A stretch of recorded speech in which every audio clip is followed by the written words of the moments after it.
तो यारो देखो मेरी कैब में कौन है। इन्हीं की बात बताता हूँ आपको। हुआ कुछ यूं, रावण शिव जी का परम भक्त था। एक बार कैलाश के पास ही वन में तपस्या करने लगा। समय बीतता गया पर शिव जी ने दर्शन नहीं दिए तो रावण ने खुद को पूरी तरह से समर्पित करने का सोच लिया। रावण के 10 सर है ना, दशग्रीव उसका नाम है। रावण ने एक एक करके अपने 9 सिरों को शिव जी को समर्पित कर दिया, लेकिन वो आखिरी सिर और वो आखिरी समर्पण अभी भी बाकी था। शिव जी अभी तक नहीं आए थे।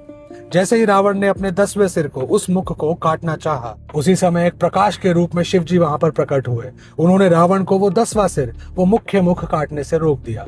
वैसे तो शिव जी आशुतोष है, जल्दी मान जाते हैं, लेकिन जहां पर लीला कुछ और थी। शिव जी का ये प्रकाश रावण की उस तपस्या के बल से आया था, जिसने रावण के कुछ मांगने से पहले ही रावण के 9 मुखों को ठीक किया। एक तरह से जैसा एक वैद्य करता है, एक डॉक्टर, एक फिजिशियन। लेकिन ये वैद्य बस एक शारीरिक चिकित्सक नहीं था, ये आंतरिक चिकित्सक था, जिसे पता था कि रावण क्या मांगने वाला है।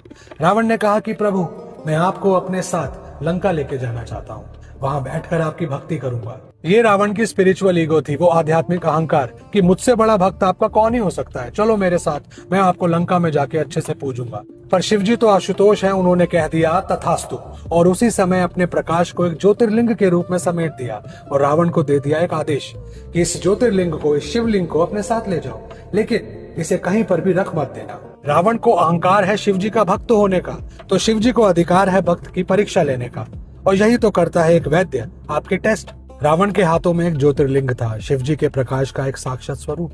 सभी देवता जानते थे कि रावण अहंकारी है, वो कैद कर लेगा अपने महल की दीवारों में से। तो वरुण देव ने एक माया रच डाली। कैलाश से लंका की उस यात्रा के दौरान रावण को एक लघु शंका हुई, लेकिन रावण उस शिवलिंग को नीचे नहीं रख सकता, लेकिन उसे पास ही में दिखा एक ग्वाला।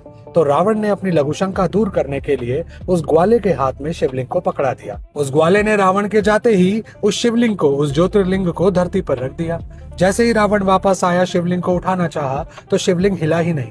रावण समझ गया कि इस वैद्य ने उनके आंतरिक समस्या, उनके आंतरिक अहंकार पर एक औषधि लगा दी है कि बिना शिव जी की कृपा के, बिना शिव जी की मर्जी के उन्हें कोई लेके भी नहीं जा सकता।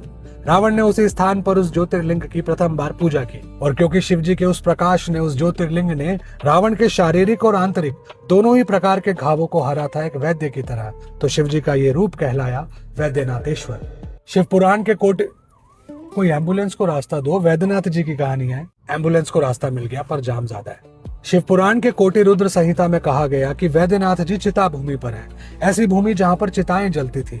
उस स्थान को प्रेजेंट डे में देवघर, झारखंड में माना गया। यहीं पर मिलता है हमें वैद्यनाथ जी ज्योतिर्लिंग, और वो मेरे सामने दिख रहे हैं, तो उनसे कह देता हूँ कि प्यार से कि वैद्य बनकर हर किसी के दुखों को हरना। जय वैद्यनाथेश्वर जी, हरे कृष्णा।